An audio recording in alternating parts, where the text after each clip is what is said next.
India market invest মাইন্ডসেটে আপনাদের স্বাগত। যারা চ্যানেল নতুন এসেছেন তাদের বলবো প্লিজ চ্যানেলটাকে সাবস্ক্রাইব করবেন, লাইক করবেন, বেল আইকনটা প্রেস করবেন, তার সাথে অল বাটনটা প্রেস করবেন, তাই নোটিফিকেশনটা কিন্তু সঙ্গে সঙ্গে আপনাদের কাছে গিয়ে পৌঁছাবে।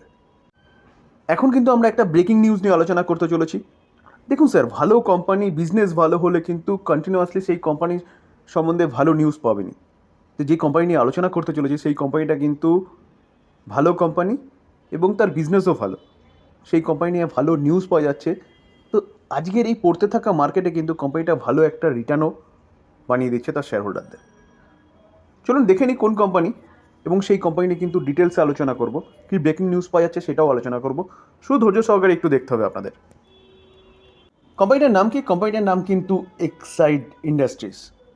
আজকের দিনে দেখলে দেখা যাবে কোম্পানিটা কিন্তু দেখুন 8%, এখনও পর্যন্ত 8%-এর উপরে আপসাইড মুভমেন্ট দেখিয়েছে। তো কোম্পানিটাকে নিয়ে কিন্তু একটা ভালো ব্রেকিং নিউজ পাওয়া যাচ্ছে, যেটা আমরা কিন্তু বেশ মোটামুটি সম্ভবত 8ই এপ্রিল ওই সময় আরেকটা ভালো ব্রেকিং নিউজ পেয়েছিলাম এই কোম্পানিটার বিজনেস সম্বন্ধে। তো আমরা যদি এক মাসের চার্ট দেখি তাহলে দেখলে দেখা যাবে দেখুন এক মাসে কোম্পানিটা কিন্তু 44% রিটার্ন দিয়েছে। বিশেষ করে যখন থেকে নিউজটা পাওয়া গেছে তখন থেকে তো কোম্পানিটা রকেটের মতন ছুটেছে। তো চলুন আজকে কী নিউজ পাওয়া যাচ্ছে সেটা দেখি। দেখুন এই আর্টিকেল দেখলে দেখা যাবে যে এক্সাইড ইন্ডাস্ট্রি 8 সেশনে 40% আপসাইড মুভমেন্ট দেখিয়েছে।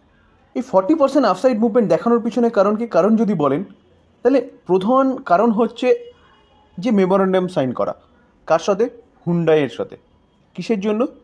যে হুন্ডাই যতগুলো ইলেকট্রিক ভেহিকেলস ইন্ডিয়ার মধ্যে তৈরি করবে তাকে কিন্তু লিথিয়াম ব্যাটারি, যেটাকে বলা হচ্ছে যে ইলেকট্রিক ভেহিকেলসের হার্ট, সেটা কিন্তু প্রোভাইড করবে কে? এই এক্সাইড ইন্ডাস্ট্রি বা এক্সাইড ব্যাটারি।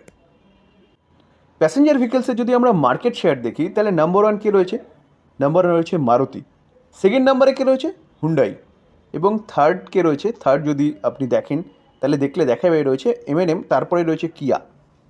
তো এই হুন্ডাই এবং এই কিয়া, এই দুটো কোম্পানি কিন্তু এক্সাইডের সাথে টাই আপ করেছে ইলেকট্রিক ভেহিকেলসের ব্যাটারি সাপ্লাইয়ের জন্য।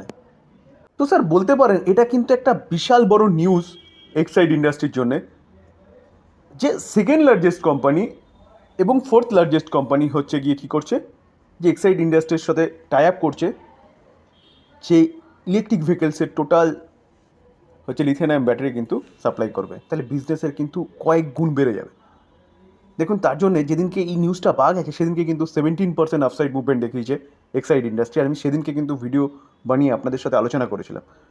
যারা আমার ভিডিও দেখে কোম্পানিটা বাই করেছেন লং টার্মের জন্য তারা এখন কিন্তু যথেষ্ট ভালো হচ্ছে একটা প্রফিটে রয়েছেন। তো স্বাভাবিকভাবেই স্যার যদি কোনো কোম্পানির বিজনেস বাড়ে তাহলে বিভিন্ন ব্রোকিং হাউসগুলো কী করে? তার আপগ্রেডেশন করে। তো সেই জায়গায় দাঁড়িয়ে নামুরা যে ব্রোকিং হাউস তারা কিন্তু বাই রেটিং মেনটেন্স রেখেছে, এবং আগে তারা টার্গেট দিয়েছিল কত? 233, সেখান থেকে তারা টার্গেট বাড়িয়ে দিয়েছে কত? 485। এই টার্গেট বাড়ানোর পিছনে যদি কারণ দেখেন তাহলে তারা এই ব্রোকারেজ কী বলছে, যে এই যে মৌ স্বাক্ষর হয়েছে হুন্ডাইয়ের সাথে এবং কিয়ার সাথে, এটাই হচ্ছে কিন্তু কারণ বিজনেস কিন্তু কয়েক গুণ বেড়ে যাবে।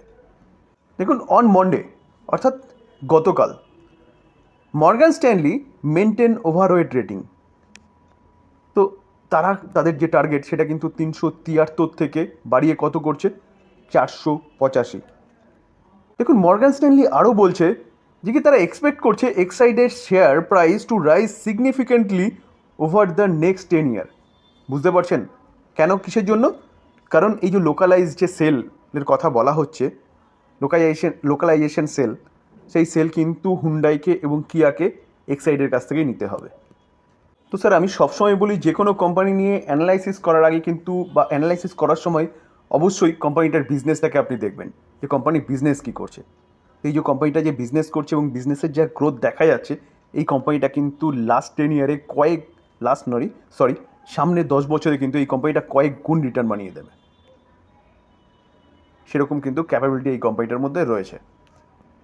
আমরা যদি কোম্পানিটার মার্কেট ক্যাপ দেখলে দেখা যাবে কত? 37,596 করে হচ্ছে কোম্পানিটার মার্কেট ক্যাপ, অর্থাৎ কোম্পানিটা কিন্তু মিড ক্যাপ ক্যাটাগরির কোম্পানি। আমরা যদি কোম্পানিটার পি দেখি, দেখুন পি একদম অ্যাট্রাকটিভ প্রাইসে রয়েছে 43.1। আমরা যদি রিটার্ন অন ইকুইটি এবং রিটার্ন অন ক্যাপিটাল এমপ্লয় দেখলে দেখা যাবে 10.2 রয়েছে, রিটার্ন অন ইকুইটি 7.28 রয়েছে। কোম্পানি ডিভিডেন্ডও দেয় কত? 0.49। তো return on equity, return on capital employ মোটামুটি ঠিকঠাক আছে বলা যেতে পারে। আমরা যদি কোম্পানিটার শেয়ার হোল্ডিং প্যাটার্ন দেখি তাহলে ডিসেম্বর 2023 প্রোমোটার 46% স্টেক হোল্ড করে রয়েছে, এফআইস অলমোস্ট 13% স্টেক হোল্ড করে রয়েছে, ডিআইএস কিন্তু 19.2% স্টেক হোল্ড করে রয়েছে, পাবলিক কত 21.8। আমরা যদি ইনস্টিটিউশন ইনভেস্টর দেখি, দেখুন ইনস্টিটিউশন ইনভেস্টর দেখলে দেখা যায় মিউচুয়াল ফান্ড 13%-এর উপরে স্টেক হোল্ড করে রয়েছে। কেন হেল্প করে রয়েছে? 28টা মিউচুয়াল ফান্ড রয়েছে, কেন রয়েছে? দেখুন কোটাক 5%-এর ওপরে, ডিএসপি 1.5%-এর ওপরে, আদিত্য বিড়লা প্রায় 1.5%-এর কাছাকাছি স্টেক হোল্ড করে রয়েছে। কেন রয়েছে? ফরেন পোর্টফোলিও ইনভেস্টার যদি দেখি তাহলে দেখলে দেখা যাবে অলমোস্ট 13%, 207টা ফরেন পোর্টফোলিও ইনভেস্টার রয়েছে। কেন রয়েছে? Government pension fund global 2.24% stake hold করে রয়েছে। কেন রয়েছে? দেখুন ইন্স্যুরেন্স কোম্পানি দেখলেও দেখা যায় 5.22% স্টেক হোল্ড করে রয়েছে। 11টা ইন্স্যুরেন্স কোম্পানি রয়েছে, যেখানে এলআইসি একাই কিন্তু 2.20% স্টেক হোল্ড করে রয়েছে এবং এসবিআই 1.03% স্টেক হোল্ড করে রয়েছে। কেন রয়েছে? দেখুন কোম্পানিটা আগে কি বিজনেস করতো সেটা ভেবে লাভ নেই, কোম্পানি আগে কি পারফরমেন্স করেছে সেটাও ভেবে লাভ নেই, কোম্পানির সামনের দিনে কি করতে চলেছে। দেখুন আমি যখন ইলেকট্রিক ভেহিকেলস নিয়ে আলোচনা করি তখন কিন্তু সবসময় বলি যে ইলেকট্রিক ভেহিকেলসের হার্ট হচ্ছে ব্যাটারি। তো এই কোম্পানিটা কিন্তু লিথিয়াম আয়ন ব্যাটারি, শুধু ব্যাটারি নয়, লিথিয়াম আয়ন ব্যাটারি, এই কোম্পানিটা কিন্তু এই ব্যাটারিটা তৈরি করছে। আর অলরেডি কোম্পানিটার সাথে কিন্তু হুন্ডাই এবং কিয়া টাই আপ হয়ে গেছে, যেখানে কয়েক গুণ বিজনেস বেড়ে যাবে। তো সেই জায়গায় দাঁড়িয়ে কিন্তু স্যার এই যে কোম্পানিটা এখন কি দেখে কিনবেন, এখন কিন্তু এই দেখেই কোম্পানিটাকে বাই করতে হবে। তো স্যার এই কোম্পানিটা নিয়ে কিন্তু আপনারা চিন্তাভাবনা করতে পারেন লং টার্ম ইনভেস্টমেন্টের জন্য। দেখুন লং টার্ম ইনভেস্টমেন্ট মানে কিন্তু এই 1 সপ্তাহ, 15 দিন, 10 দিন, 1 বছর একদম নয়। আমি বললে পরে যে কোনো কোম্পানি নিয়ে লং টার্ম ইনভেস্টমেন্টের কথা বললে পরে কিন্তু মিনিমাম 5 বছর, কারণ 1-2 বছরের মধ্যে অনেক কিছু হতে পারে। এখন যদি ইসরায়েল এবং ইরানের মধ্যে যদি যুদ্ধ লেগে যায় তাহলে কিন্তু এখান থেকে এক্সাইডও পড়বে। এক্সাইড কেন, যত ভালো কোম্পানি হোক না কেন সেও পড়বে নিচে। তো পড়লো মানে এ নয় যে কোম্পানির বিজনেস শেষ হয়ে যাবে। তো শর্ট টাইমে অনেক কিছু হতে পারে, তো সেই জায়গায় দাঁড়িয়ে সেই শর্ট অনেক কিছুর ওপরে কিন্তু মার্কেটও রিঅ্যাক্ট করবে।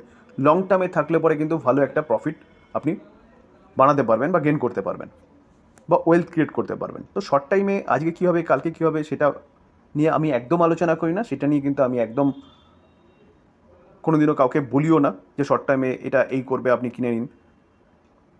তো স্যার লং টার্ম ইনভেস্টমেন্ট করতে গেলে কিন্তু মিনিমাম আপনাকে 5 বছর চিন্তাভাবনা করতে হবে এবং সেই জন্যে কিন্তু আপনি বাই করবেন স্যার, নাহলে একদম তাকাবেন না।